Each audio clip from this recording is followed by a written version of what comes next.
جب اللہ نے حضرت انسان کو پیدا کرنا چاہا تو زمین سے مٹی منگوائی، حضرت آدم کا خاکی پتلا تیار ہوا، اللہ تعالیٰ نے نور محمدی کو بطور امانت ان کی پیشانی میں رکھا اور فرشتوں کو حکم دیا کہ آدم کو سجدہ کرو، آدم کی تعظیم کرو۔ امام راضی تفسیر کبیر کے اندر، امام قسطلانی شارح صحیح بخاری مواہب اللدنیہ شریف کے اندر، علامہ زرقانی اس کی شرح زرقانی کے اندر، مولوی ذوالفقار علی دیوبندی اپنی کتاب تر البردہ شرح البردہ کے اندر اس کو نقل کرتے، امرت الملائکۃ لسجود آدم لأن نور محمد صلی اللہ علیہ وسلم کان فی جبہۃ آدم۔ فرماتے ہیں فرشتوں کو جو سجدہ کرنے کا حکم دیا گیا تھا اس کی وجہ یہ تھی کہ آدم کی پیشانی میں نور محمدی تھا۔ اصل میں وہ تعظیم نور محمدی کی تعظیم تھی صلی اللہ علیہ وسلم۔ اللہ نے حکم دیا تعظیم کرو آدم علیہ السلام، جھک جاؤ ان کے آگے، اس نور کے آگے سب جھک جاؤ۔ فسجد الملائکۃ کلہم اجمعون الا ابلیس۔ بس یہ حکم سنتے ہی سارے فرشتے سجدے میں گر گئے اور ایک مولوی صاحب اکڑ گئے۔ ابلیس بہت بڑا عالم فاضل تھا، فرشتوں کا استاد تھا، اور اس نے 6 لاکھ برس اللہ کی عبادت کی تھی۔ یہ تعظیم کے منکر جو ہوتے ہیں یہ عبادت نہیں کرتے ہیں۔ 6 لاکھ برس اس نے اللہ کی عبادت کی تھی، اور عالم فاضل بھی بڑا اور توحید کا قائل تھا۔ اس نے خدا کے ایک ہونے کا انکار نہیں کیا، خدا کو سجدہ کرنے سے انکار نہیں کیا، اللہ کو ایک مانتا تھا، ایک جانتا تھا، اس نے کسی کو اللہ کا شریک نہیں ٹھہرایا۔ مگر یہ اکڑ گیا، اس نے انکار کر دیا، یہ نہیں جھکا۔ اللہ نے فرمایا تو نے تعظیم نہیں کی، تو نہیں جھکا، کہنے لگا لم اکن لاسجد لبشر خلقتہ من صلصال من حمأ مسنون۔ میں اس واسطے نہیں جھکا، میں نے اس واسطے تعظیم نہیں کی کہ یہ خاکی بشر ہے، تو نے اس کو مٹی گارے سے پیدا کیا ہے۔ اللہ کی مخلوق نے اللہ کے نبی کو سب سے پہلے اگر کسی نے خاکی بشر کہا ہے تو شیطان نے کہا۔ بولو بھائی، اللہ کی مخلوق میں سے اللہ کے نبی کو اگر سب سے پہلے کسی نے خاکی بشر کہا ہے تو کس نے کہا ہے؟ شیطان۔ کہنے لگا کہ یہ خاکی بشر، اس کے آگے جھکنا، اس کی تعظیم کرنا میرے واسطے لائق نہیں۔ مولوی تھا نا، کوئی جاہل ہوتا تو جھک جاتا، مولوی تھا تو آگے اپنا علم بگاڑتا ہے، دلیلیں پیش کرتا ہے، منطقیانہ فلسفیانہ، کہتا ہے کہ خلقتنی من نار، مولا تو نے مجھے پیدا کیا آگ سے، وخلقتہ من طین، اور اس کو پیدا کیا ہے مٹی سے۔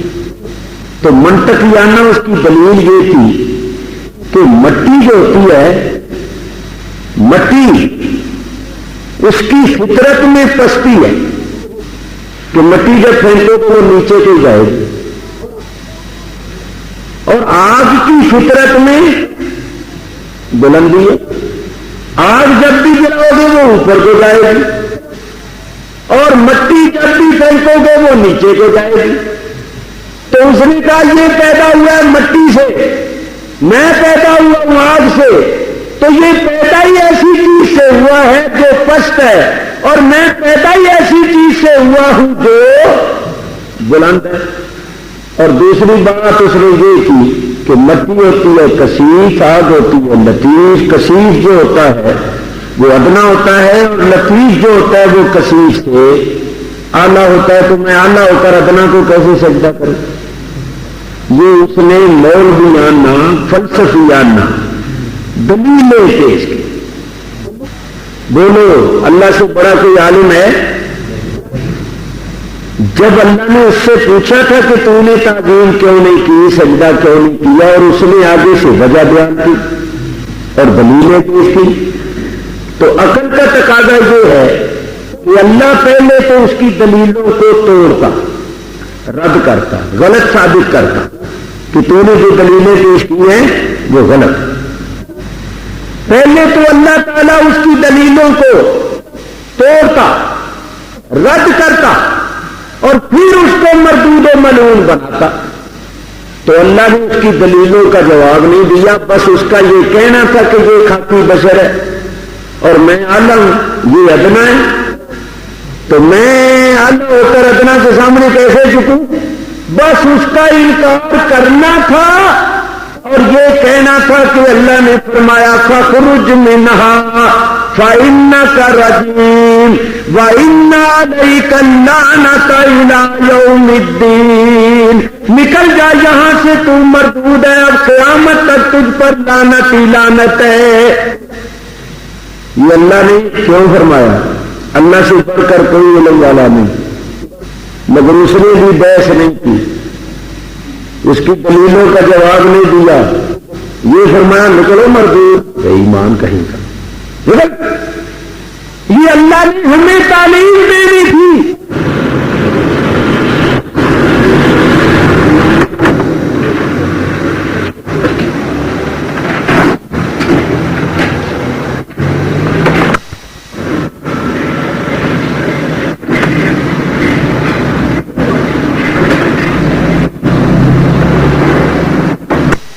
ہوگی آگے بڑھ، ان کا علاج یہ ہے کہ نکل جاؤ یہاں سے۔ اللہ تعالیٰ نے ارشاد فرمایا فَخْرُجْ مِنْهَا فَإِنَّكَ رَجِيمٌ وَإِنَّ عَلَيْكَ اللَّعْنَةَ إِلَىٰ يَوْمِ الدِّينِ، نکل جا یہاں، تو مردود، اب قیامت تک تجھ پر لعنت ہی لعنت۔ یہ مضمون اور اس کے ساتھ تعلق رکھنے والی باتیں میں بیان کر چکا ہوں تقریریں پہلے بھی، ٹائپ ہیں۔ میں آگے بڑھتا ہوں ایک بات کر کے۔ میرے بزرگوں اور دوستوں ذرا سوچو، فرشتوں کو زیادہ حق پہنچتا تھا کہ وہ اعتراض کرتے کہ یا اللہ ہم نوری ہو کر خاکی کو کیسے سجدہ کریں؟ شیطان تو پیدا ہوا تھا نا نار سے، اور فرشتے پیدا ہوئے تھے نور سے، اور نور نار سے بھی افضل ہوتا ہے۔ تو فرشتوں کو زیادہ حق پہنچتا تھا کہ وہ کہتے ہم نوری ہو کر خاکی کو کیسے سجدہ کریں؟ تو انہوں نے اعتراض کیوں نہیں کیا؟ وہ فوراً تعظیم میں کیوں جھک گئے؟ بات یہ ہے جب اللہ تعالیٰ نے حکم دیا کہ آدم کو سجدہ کرو تو نظر شیطان کی بھی اٹھی اور نظر فرشتوں کی بھی اٹھی۔ شیطان کی نظر اٹھی تو شیطان کو نور نظر نہیں آیا، خاک کی نظر آئی، اور فرشتوں کو آدم کی پیشانی میں نور محمدی نظر آیا صلی اللہ علیہ وسلم۔ وہاں سے دو فرقے چل کر، ایک وہ ہیں جن کی نظر خاک پر پڑتی ہے، ایک وہ ہیں جن کی نظر نور پر پڑتی۔ یہ سلسلہ وہاں سے چلا۔ جن کی نظر خاک پر پڑتی ہے، جن کی نظر خاک پر پڑی انہوں نے خاکی بشر سمجھا، اور جن کی نظر نور پر پڑی انہوں نے نوری بشر سمجھا۔ یہ سلسلہ وہاں سے چلا۔ اعلیٰ حضرت امام اہل سنت فرماتے ہیں تیرے آگے خاک پر جھکتا ہے ماتھا نور کا، حضرت آدم علیہ السلام کا جسم جو تھا وہ خاکی تھا، مگر یاد تو موریوں کا چوتھا تھا، جھکا تھا بہرے تعظیم، وہ آپ کے واسطے تیرے آگے خاک پر جھکتا ہے ماتھا نور کا، نور نے پایا تیرے سجدے سے ماتھا نور کا۔ اگر وہ نوری تجھے سجدہ نہ کرتے، تیرے سامنے نہ جھکتے، تو وہ بھی نوری نہ رہتے بلکہ ناری ہو جاتے۔ نور نے پایا تیرے سجدے سے ماتھا نور کا۔ وہاں سے یہ سلسلہ چلا۔ ایک وہ ہیں جن کی نظر خاک پر پڑتی ہے، ان کو نور نظر ہی نہیں آتا، اس لیے وہ نور نہیں مانتے، کیونکہ نور نظر ہی نہیں آتا۔ اور نظر آئے کیسے؟ نور کو دیکھنے کے لیے بھی کسی نور کی ضرورت ہوتی ہے، جب تک اندر نور نہ ہو دوبار والا نور بھی نظر نہیں آتا۔ بولو یہ جو بتی کا نور ہے، یہ بتیاں جل رہی ہیں کہ نہیں؟ ان بتیوں کا نور کس کو نظر آئے گا؟ جس کی آنکھ کے اندر نور ہوگا، اور جس کی آنکھ میں نور نہیں اس کو بتی کا نور بھی نظر نہیں آئے گا۔ چاند کا سورج کا نور نظر نہیں آئے گا، سورج کے نور کو، چاند کے نور کو، بتی کے نور کو دیکھنے کے لیے آنکھ کے نور کی ضرورت ہے، اور مصطفیٰ کے نور کو دیکھنے کے لیے ایمان کے نور کی ضرورت ہے۔ اللہ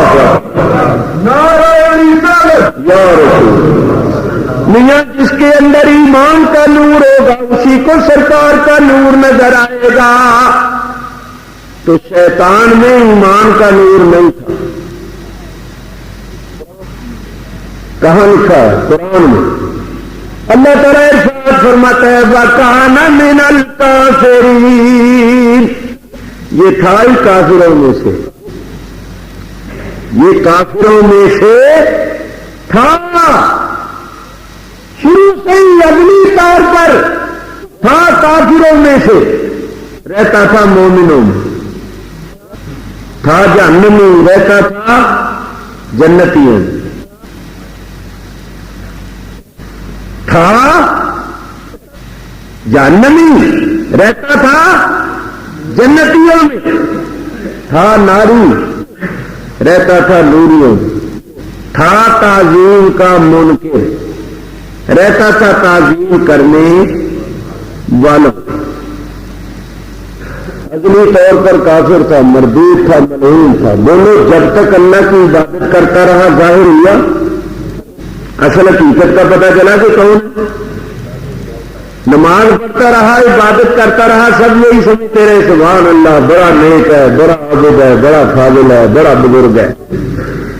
لاکھوں برس تک عبادت کرتا رہا، اس کی اصل حقیقت معلوم نہیں ہوئی۔ اصل حقیقت معلوم ہوئی تو سرکار کی تعظیم کے وقت ہوئی، نور محمدی کی تعظیم کے وقت ہوئی، اللہ کے پیارے بندے کی تعظیم کے وقت ہوئی۔ تو دوستو، مردودوں اور مقبولوں کا پتہ چلتا ہے تو اللہ کے پیاروں کی تعظیم کے وقت چلتا ہے۔ اگر ان کو نمازیں پڑھتے ہوئے دیکھو تو بھول جاؤ، بڑے لمبے لمبے سجدے، بڑے لمبے لمبے رکوع، بڑی مومنانہ شکلیں، صورتیں، مگر جب حضور کی تعظیم کا وقت آئے گا تو اٹھ کے چل پڑے گا۔ اور ایک بات اور میں نے یہاں گڑبڑ میں دیکھی کہ سلام پڑھنے کے وقت، تعظیم کے وقت تو چلے جائیں گے اور کھانے کے وقت پھر واپس آ جائیں گے۔ ایسے بے غیرت ہیں، ایسے بے شرم ہیں کہ حضور کی ذات پر سلام نہیں پڑھیں گے اور حضور کے نام کا 11ویں شریف کا کھانا کھا جائیں گے۔ ان کا ایمان روٹی کا نہیں ہوگا، کھانا نہیں۔ لا حول ولا قوت۔ ہمارے ادارے میں بھی پاکستان میں ایک مولوی جب بھی بات کرے منبر پر بیٹھ کے کہے پزا حرام ہے، ساتا حرام ہے، 40واں بدعت ہے، شرک ہے، بدعت، ہمیشہ کہا کرے تھا جو ان کا، ان کے نزدیک یہ سوئن کرنا میت کا 40واں یہ بدعت. تو ہمارے شہر میں ایک رئیس آدمی تھا مالدار, اس کی کاٹن فیکٹری تھی, وہ اس مولوی کو پیسے ویسے دیتا رہتا تھا, مالدار آدمی تھا, سب کو دیتا تھا. تو اس کی ماں مر گئی, اس مالدار رئیس آدمی کی ماں مر گئی, اس نے اپنی ماں کا جوائن کیا تو یہ مولوی بھی وہاں پہنچا ہوا. اس نے ہمیں بھی بلایا, ہم بھی اس کے دوستوں میں سے تھے, ابھی تک وہ ہے. تو جب اس نے بلایا تو ہم گئے نا, تو ہم نے دیکھا تو ہم حیران ہو گئے, کیونکہ بدعت کہنے والا بھی آ رہی اچھا ہوا, بہت بڑا مزہ آ گیا. ہم نے دیکھ کر اس کی حالت تو عجیب ہوئی, نگاہیں تو اس نے جھکا لی, اور ہم نے ایک دوسرے کو اشارہ کیا کہ آج ذرا اس سے تماشا کرنا ہے. بیٹھ گئے ہم نے, تھوڑی دیر کے بعد وہ جو کھانے پینے کی چیزیں تھیں وہ لائے اور کہا جی ختم کرو. تو میں نے کہا کہ آج کے یہ مولوی صاحب ختم کریں, ہم تو ہمیشہ پڑھتے ہی رہتے ہیں, آج ان سے پڑھوانا ہے. تو وہ مولوی صاحب کہیں گے نہیں آج ہی پڑھیے. میں کہا نہیں, آج آپ سے پڑھوانا ہے, کیونکہ آپ ممبر پر بیٹھ کے کہتے ہیں کہ بدعت ہے اور کھانا حرام ہے, اور آج آپ نے چونکہ حرام کھانا ہے اس لیے ختم بھی آپ سے ہی پڑھوانا ہے, تاکہ پتہ چل جائے کہ آپ بدعتی بھی ہیں اور حرام کھانے والے بھی ہیں. نہیں مولانا ایسا نہ کہیے. میں کیا ایسا نہ کہیے, ایمانداری سے بول, تو ممبروں پر چڑھ کے نہیں کہتا کہ یہ سوئم کرنا 40واں یہ بدعت ہے, اور اس طرح کسی کے نام کا کھانا حرام ہے, اور آج آ گیا اس لیے کہ چودھری صاحب تجھے پیسے دیتے رہتے ہیں, بڑے آدمی ہیں اس لیے تو آ گیا. بڑا خفیف ہوا. میں کہا آئندہ اگر تو نے ممبر پر بیٹھ کے کہا نا حرام اور بدعت, تو پھر یاد رکھ تیری وہ گت بنے گی کہ سب لوگ دیکھیں. تو ان کا یہ حال ہے, حرام بھی کہتے ہیں پھر کر بھی لیتے ہیں, بدعت بھی کہتے ہیں پھر کر بھی لیتے ہیں. اصل میں اللہ تعالیٰ دکھاتا یہ ہے کہ اصل میں بدعت ہی یہ ہے, جس کو اپنے منہ سے بدعت کہتے ہیں اس کو کرتے ہیں. ان کے بدعتی ہونے میں تو شبہ ہی نہیں, ہم بدعتی نہیں ہیں کیونکہ ہمارے نزدیک یہ چیزیں بدعت نہیں. تو غور سے سنو میں کیا کہہ رہا ہوں. مردودوں اور مقبولوں کا پتہ چلتا ہے تو اللہ والوں کی تعظیم کے وقت چلتا ہے. یہ تعظیم جو ہے یہ کسوٹی ہے, کسوٹی. یہ دیکھا تھا, جو تعظیم کرے حضور کی وہ مومن, اور جو تعظیم نہیں کرتا وہ مومن نہیں. کیونکہ حضور علیہ الصلوۃ والسلام کی تعظیم ایمان کی جان ہے, ایمان کی روح ہے. ایمان والا جو ہوگا وہ کبھی تعظیم سے منہ نہیں موڑے گا, کیونکہ ایمان کی جان سرکار دو عالم علیہ الصلوۃ والسلام کی تعظیم ہے. اور یہ تعظیم کو کہتے ہیں شرک. تو اعلیٰ حضرت نے کیا خوب شعر کرنا ہے, اس صدی کے مجدد تھے آپ نے لوگوں کے ایمان کو سنبھالا اور اس کے رسول صلی اللہ علیہ وسلم کا سبق دیا.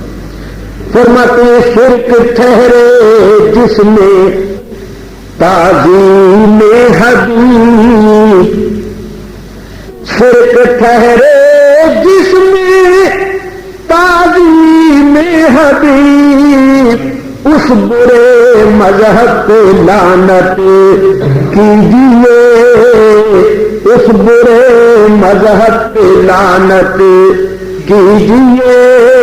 فرماتے جس مذہب میں رسول اللہ صلی اللہ علیہ وسلم جو اللہ کے حبیب ہیں ان کی تعظیم کرنا شرک ہو, ارے جس مذہب میں حبیب اللہ کی تعظیم شرک ہے اس برے مذہب پر لعنت کرو.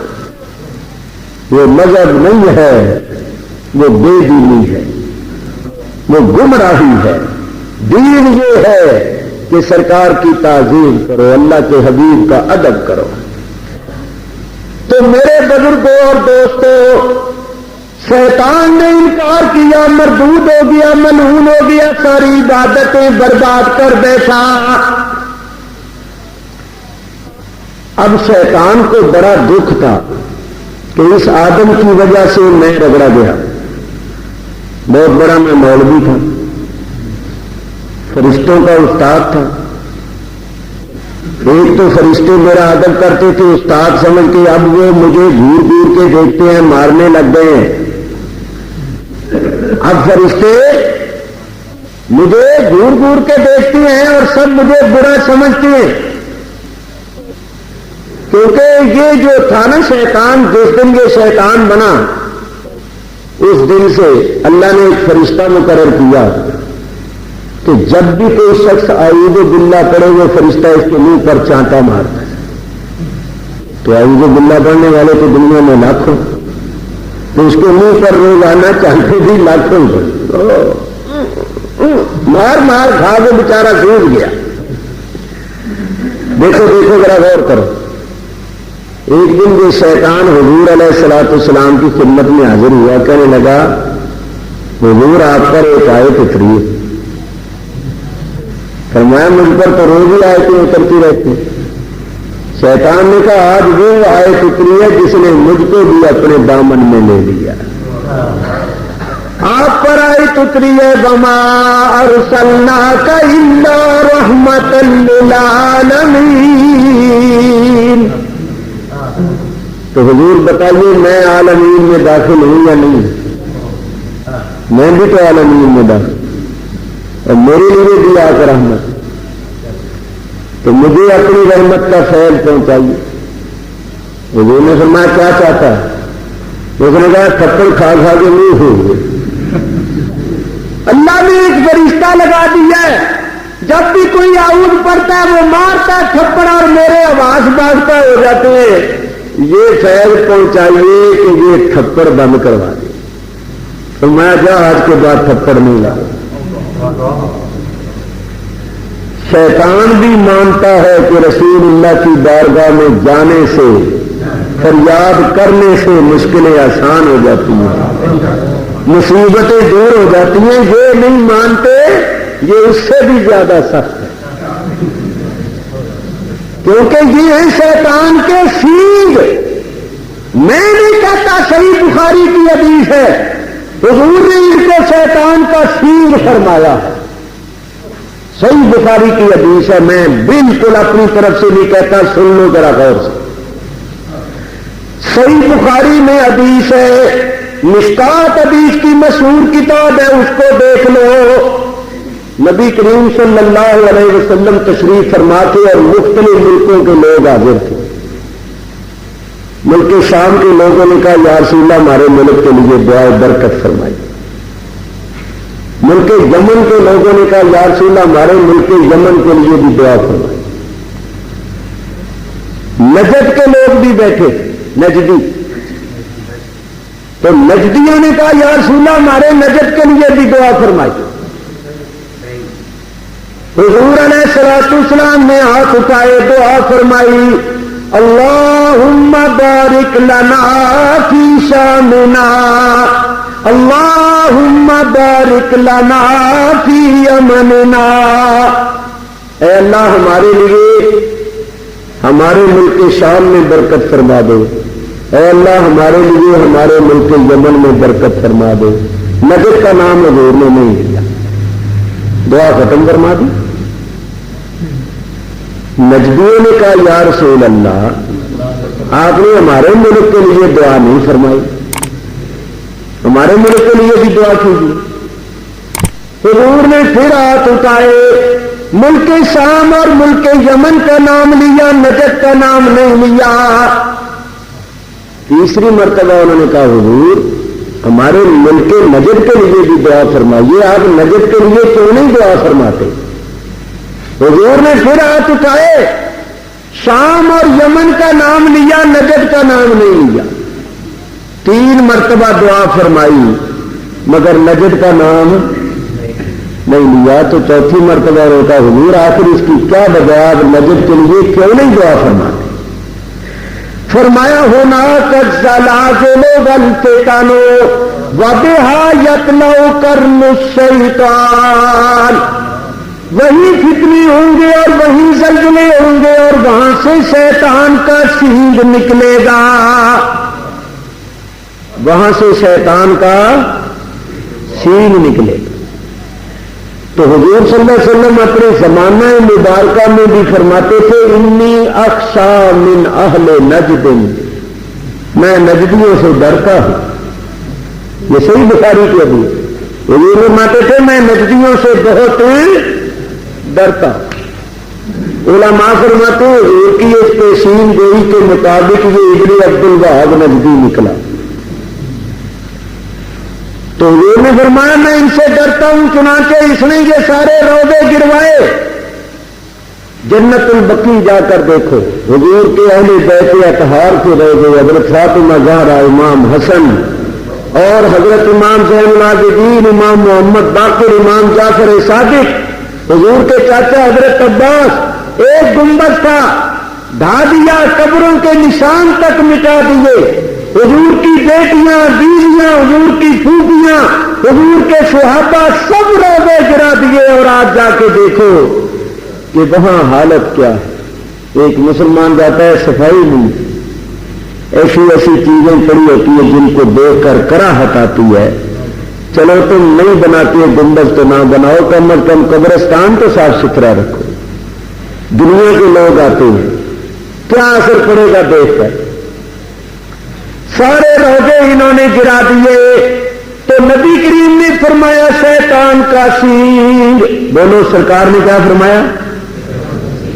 سینگ۔ تو یہ ہے شیطان کے سینگ۔ تو جو سینگوں والا جانور ہوتا ہے، بولو اس کے جسم میں سب سے زیادہ سخت جگہ کون سی ہوتی ہے؟ سینگ ہے، سینگوں والے کی بات کر رہے ہیں۔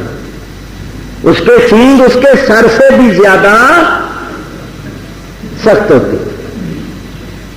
سینگوں والا جو جانور ہوگا اس کے سارے جسم میں سینگ سب سے زیادہ سخت ہوتے۔ ڈنڈا مارو تو سر پھٹ جائے گا مگر سینگ نہیں پھٹے گا۔ تو سینگ سب سے زیادہ سخت ہوتے، اور ان کو حضور نے شیطان کا سینگ فرمایا۔ معلوم ہوا شیطان بھی اتنا سخت نہیں جتنے یہ سخت ہیں۔ اور یہ جب شیطان کے سینگ ٹھہرے تو بولو سینگوں والا جانور جب لڑتا ہے تو کس چیز سے لڑتا ہے؟ سینگوں سے۔ آگے سینگوں کو کر دیتا ہے، پیچھے سے اپنا زور مارتا ہے۔ شیطان نے بھی ان کو آگے کیا ہوا ہے اور پیچھے بھی اپنا زور مارتا ہے۔ زور شیطان کا لگتا ہے مگر شیطان کے لڑنے کے ہتھیار یہ ہیں، آلہ یہ۔ اور ایک بات اور بتاؤ کہ سینگوں والا جانور جب کسی کمرے میں داخل ہوتا ہے تو پہلے کون سی چیز اندر جاتی ہے؟ سینگ۔ تو حضور نے ان کو فرمایا شیطان کے سینگ۔ تو شیطان نے دوزخ میں جانا ہے یا نہیں؟ بولو تو کیا سینگ باہر رہ جائیں گے؟ سینگوں نے پہلے جانا ہے، سینگ پہلے جائیں گے اور بعد میں وہ جائے گا۔ اس نے پہلے ان کو داخل کرنا ہے کہ کہیں کوئی میرا پیچھے تو نہیں رہ گیا۔ تو یہ نبی کریم کی حدیث ہے صحیح بخاری شریف کے اندر، اور واقعی میں دعوے سے کہتا ہوں کہ وہ اتنا سخت نہیں ہے جتنے یہ سخت۔ چنانچہ یہ شیطان جو ہے اس نے اللہ سے کہا لَأُغْوِيَنَّهُمْ أَجْمَعُونَ، لَأُغْوِيَنَّهُمْ أَجْمَعِينَ إِلَّا عِبَادَكَ مِنْهُمُ الْمُخْلَصِينَ۔ یا اللہ میں سب کو گمراہ کروں گا مگر جو تیرے مخلص بندے ہوں گے وہ مجھ سے گمراہ نہیں، ان کو میں چھوڑ دوں گا۔ شیطان نے کہا ان کو میں چھوڑوں گا، ان کے پیچھے نہیں لگوں گا۔ شیطان اولیاء اللہ کے پیچھے نہیں لگتا اور یہ لگے ہوئے، اس نے اللہ کی بارگاہ میں کہا تھا میں سب کو گمراہ کروں گا مگر تیرے مخلص بندوں کو نہیں، ان کو جوڑ دوں. وہ نہیں لگتا پیچھے، یہ ان کے پیچھے ہاتھ دھو کے پڑے ہوئے، اولیاء اللہ کے پیچھے پڑے.